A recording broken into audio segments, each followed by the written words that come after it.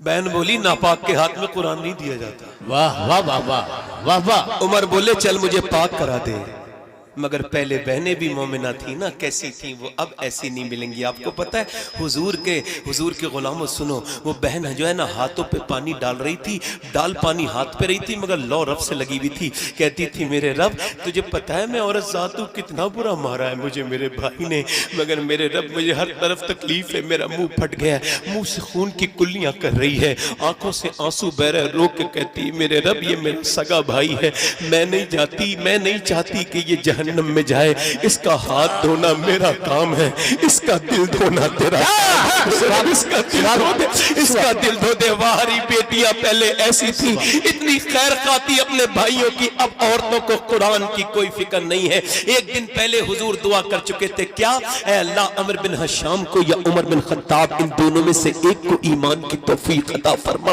اجابت کا صحرا, عنایت کا جوڑا دلہن بن کے نکلی. دعائے محمد میرے نبی نے دعا کی ہے, اور کیسے میرے آقا کی دعا یہ مل گئے جوڑ. دیکھیں آپ, بہن نے قرآن پڑھا, اب کہاں پڑھتی ہیں عورتیں قرآن؟ آپ کو پتہ ہے قرآن کا اثر نسلوں تک جاتا ہے. سبحان اللہ. اور ہمارے پاس سب سے بڑا ڈیٹا جو اللہ کے بارے میں ہے وہ قرآن ہے. سبحان اللہ, سبحان اللہ. اور قرآن, جس قوم نے قرآن چھوڑا وہ برباد ہو گئی. ماؤں کا اثر بچوں پہ پڑتا ہے. یہ پانی پت ہے, پانی پت جانتے ہیں, پانی پت کرنال, وہاں ایک بچہ پیدا ہوا. پیدا ہونے کے بعد رونے لگا. ایک دن رویا, 2 دن رویا, 3 دن رویا, 4 دن رویا, 5 دن رویا, 6 دن رویا, 7 دن. جب زیادہ رویا تو حکیم کو دکھایا. 1 2 3 4 کئی حکیم بدلے. 1 مہینہ ہو گیا, بچہ خاموش نہیں ہوا. ایک بزرگ گزر سے جا رہے تھے, فخر الدین بہاؤالدین زکریا ملتانی کے داماد. انہوں نے کہا یہ بچہ رو نہیں رہا, یہ اللہ کی حمد بیان کر رہا ہے. اللہ اکبر, اللہ کی حمد بیان کر رہا ہے. مریدوں نے کہا کیسے حضور؟ کہا آؤ سمجھاتا ہوں. گھر پہ گئے, کہنے لگے بچے کے باپ ہیں. باپ نکل کے آئے, کہنے لگے آپ کا بچہ ولی ہے. کہا آپ ولی کہہ رہے ہیں, 1 مہینے سے نہ سویا ہے نہ سونے دیا, روز روتا ہے, لاؤ میری گود میں لا کے دو. وہ بچہ گود میں لا کے دیا. میاں جب بچہ گود میں لا کے دیا نا, تو حضرت سیدنا فخر الدین نے ایک کان میں کچھ پڑھا, دوسرے کان میں بچہ خاموش. کہا یہ بتائیں آپ نے کیا پڑھ دیا میرے بچے کے کان میں؟ یہ حکیموں سے ٹھیک نہیں ہوا. کہنے لگے یہ بتائیں کیا اس کی ماں قرآن کی حافظہ ہے؟ کہا. کہا تو سنو, جب یہ ماں کے پیٹ میں تھا نا تو اس کی ماں نے اتنا قرآن پڑھا, اٹھتے بیٹھتے چلتے پھرتے کھاتے پیتے اتنا قرآن پڑھا, سوتے جاگتے اتنا قرآن پڑھا کہ بچے کی روح کی غذا قرآن کی تلاوت بن گئی. بچے کا جو جسم بڑا ہے, اندر بڑا ہے, وہ قرآن کی تلاوت کر کر کے سن کے بڑا ہے. اس بچے کو عادت پڑ گئی. جب بچہ پیدا ہوا, اور جب بچہ پیدا ہونے کے بعد ماں جچگی میں چلی گئی, اس نے قرآن پڑھا نہیں. بچہ بھوکا تھا, تم دوائیاں کھلاتے تھے, میں نے اس کے ایک کان میں 1 آیت پڑھی, دوسرے میں دوسری پڑھی. بچہ خاموش ہو گیا. اسی بچے کا نام شرف الدین بو علی شاہ قلندر پانی پتی ہے. سبحان اللہ, سبحان اللہ, سبحان اللہ, سبحان اللہ, ماشاءاللہ. بھئی حضرت حق ادا ہو گیا, قسم خدا کی. بولے ذرا, سبحان اللہ. اچھا ڈاکٹر دیکھیں آپ, میری میں نے جاتی ہوں کہ ڈاکٹر کے یہاں کتنی عورتیں پریگننٹ ہوتی ہیں. میں بتا رہا ہوں آپ کو, امام غزالی لکھا ہے جب عورت پریگننٹ مومنٹ میں ہوتی ہے تو اس کی دعائیں زیادہ قبول ہوتی ہیں. کیونکہ جب وہ بچے کو پیٹ میں وزن رکھ کے سجدے میں جاتی ہے نا, اور کہتی ہے میرے مالک دیکھ کتنی تکلیف ہو رہی ہے پیٹ میں رکھ کے اس بچے کو, مگر ہو سکتا ہے اس کی پیدائش کے وقت میں انتقال بھی کر جاؤں, مر بھی جاؤں. کہ عورتیں انتقال کر جاتی نہیں کر جاتی, وہ اگر وہ یہ کہتی نا میرے مالک بس اتنا کرم کرنا, جب میرا بچہ پیدا ہونا تو بیٹا میرا بنے, بندہ تیرا بنے, غلام تیرے حبیب کا بن جائے. اللہ اکبر. ذرا غور تو کریں آپ. اچھا ڈاکٹر کو دکھانے کے لیے عورت گئی. ڈاکٹر نے کہا آپ نے جو ہے نا یہ نہیں کھانا, یہ کھانا, یہ نہیں کھانا, یہ نہیں کھانا, یہ نہیں کھانا, یہ نہیں کھانا, یہ کھائیں گی تو یہ نقصان ہو جائے گا, بچے کے اوپر اثر پڑے گا. یہ میڈیکل سائنس سے بتا رہا ہوں آپ کو. ڈاکٹر یہ کہتے ہیں کہ آپ نے یہ نہیں کھانا ہے, غصہ نہیں کرنا ہے, ورنہ بچے کے اوپر بھی اثر پڑے گا. زیادہ غصہ نہیں کرنا ہے, بچے کے اوپر اثر پڑے گا. آپ نے جو ہے وہ آپ نے سیب کھانا ہے, اس سے آئرن بڑھے گا. آپ نے جو ہے وہ سنترے کھانے, وٹامن ڈی بڑھے گا. مجھے بتاؤ, جب اللہ کے بنائی ہوئی نعمتوں کا اثر بچے کی ماں کے کھائے تو ماں کے پیٹ میں بچے پہ جا سکتا ہے, تو کیا اللہ کے قرآن کو ماں پڑھے تو بچے پہ اثر نہیں ہوگا؟ بے شک بے شک بے شک جائے گا. سبحان اللہ, سبحان اللہ, سبحان اللہ, سبحان اللہ, الحمدللہ. مگر انہیں تو سیریل سے فرصت ملے تو قرآن پڑھیں. یہ جتنے بچے کان میں لیڈ لگا کے گانے سنتے, کھڑے ہو کے پیشاب کرتے ہیں, ان سب کی ماں سے قسم دے کے پوچھ لو کہ جب یہ پیٹ میں تھے تو بالی ووڈ کی فلمیں دیکھی تھی کہ نہیں دیکھی تھی؟ اثر ہے, وہی اثر ہے. یہ مذاق کی بات نہیں ہے, میں مذاق نہیں کرنا چاہتا ہوں, یہ ممبر ہے. اگر یہ غیر ذمہ دار ہو گیا تو پھر ذمہ داری کہاں سے آئے گی؟ جی بے شک حضرت. میں پوچھنا چاہتا ہوں اپنی بہن بیٹیوں سے, کہ تمہاری کوئی ذمہ داری نہیں ہے؟ کہ تمہیں یہ نہیں سوچنا چاہیے گھر میں تم بے پردہ ہو؟ توجہ, گھر میں ہو, گھر میں عورتیں رہتی ہیں تو بالکل بیکار کپڑے پہنے رہتی ہیں, اور باہر شادیوں کے لیے پارٹیوں کے لیے جاتی ہیں. اب تو پہلے تو وہ سیریل دیکھتی تھی, اب وہ ٹی وی میں, اب تو موبائل میں دیکھ لیتی ہیں. وہیں سے اسکرین شاٹ لیا, اسکرین شاٹ لینے کے بعد وہ پہنچ گئی وہاں پہ دکاندار کے پاس, جیسے اس نے کپڑے پہنے ویسے ہی پہننے. جیسے یہ جو پاکستانی ناٹک ہے, معاذ اللہ, پاکستانی کے نام سے مجھے برا لگتا ہے, بہت برا. آپ کو تو نہیں لگتا برا؟ کیا مجھے تو لگتا ہے. پاکستانی ناٹک، پاکستانی مسلمانی سیریل، یہ میاں انہیں دیکھنے والے یہ بگاڑنے کی بہترین جو ہے چیز ہے. اگر بگڑنا چاہتا ہو کوئی بیٹھے، ذرا بیٹھے، مہربانی کریں تھوڑا بیٹھ جائیں. دیکھیں میری بات ذرا دھیان سے سنیں، تھوڑا سنجیدہ ہو جائیں. سمجھ آئے میری بات پہ؟ ادھر دیکھیں، ادھر دیکھیں. اس نے یہاں کی آستین کٹی ہوئی ہے، اس نے کہا اس کی بھی کٹی ہوئی ہے، میں بھی کٹی ہوئی پہنوں گی. اس کا گلا بڑا ہے، میں بھی. وہ ٹائٹ اور چست کپڑے پہنتی ہے جو پہننے حرام ہے، میں بھی پہنوں گی. مگر اسے کسی نے یہ نہیں بتایا کہ یہ سیریل کی عورت تو فاحشہ ہے، بدتمیز ہے. میرے پاس اتنی گندی زبان نہیں جو اس کی تعریف کر سکوں. ارے تجھے اس سے کیا مطلب تھا؟ تجھے اس کی نقل کرنی چاہیے تھی. ارے وہ تو معاشرے کی گندگی ہے اور تو میرے نبی کے دین کی عزت ہے. تجھے یہ سوچ. کیا بات ہے، واہ واہ واہ، سبحان اللہ.